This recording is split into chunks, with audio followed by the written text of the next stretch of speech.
Culture is so important. I've talked to a number of folks, CRO position people, people holding CR positions, and this is what they all latch onto, right? Is that you can do the other things, but if there isn't alignment on culture, then attrition is high.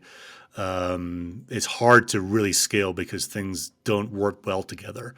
But it must be hard though, because what does that mean when you say hire to culture? It's how do you know, how do they know that there's alignment there? It gets into very soft and woolly things very quickly.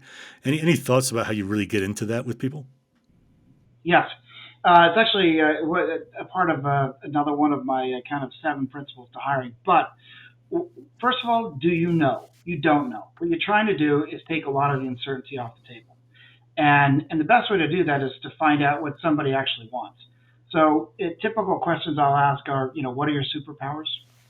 And what is your business card, if they even have those anymore? But your digital, signature on your email, what's it going to say, 10 years from now? Well, that tells you kind of where they want to go.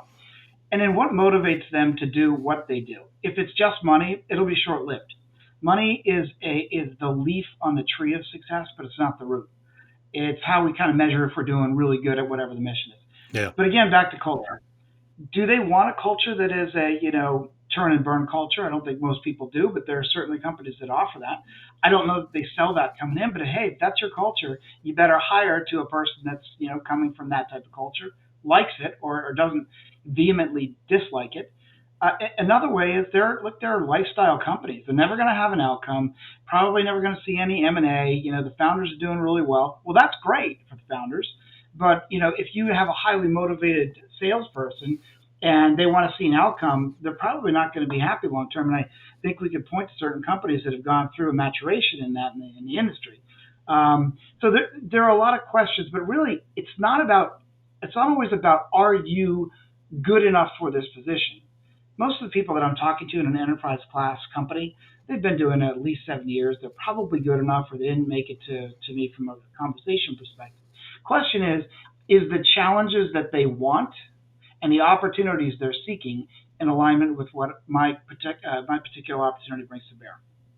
And I would imagine by letting them talk, elsewhere in the organization, that's going to come out, right? I mean, someone in those six people is going to be more candid than the next person, and they might suddenly say, "Oh, I connect better with the sales manager. I'm going to ask them where the bodies are buried," right, and really get a sense of what's going on.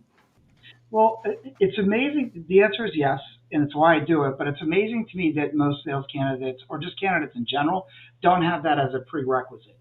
Because if you go six deep into a company, you get a flavor for what's really going on. If you ask it even mildly to good questions, and I'll tell you, I just made a really significant hire, and I asked this person, hey, what was the one turning point where you recognized this was the best opportunity of all the opportunities you have on the table? And this person said, I expected this person to say, oh, when I talked with you, you're so brilliant. I didn't get that at all. What I got was, hey, your HR person really kind of gave me a very good feel for the company, and she'd been there 4 years and kind of walked me through, the way business is driven, and that for me was it. So the HR piece is not to be overlooked, not even by a little bit.